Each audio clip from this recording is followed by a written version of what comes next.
California में जंगल में लगी आग के भड़कने की एक बड़ी वजह यहाँ बहने वाली तूफानी हवाएं हैं।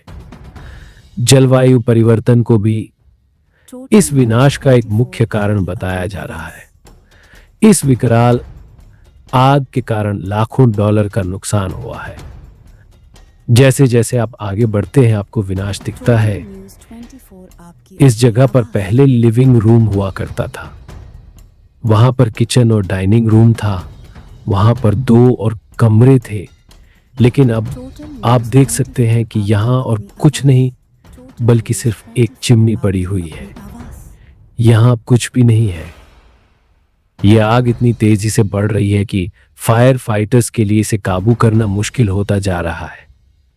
इस विकराल आग के कारण लाखों डॉलर का नुकसान हुआ है।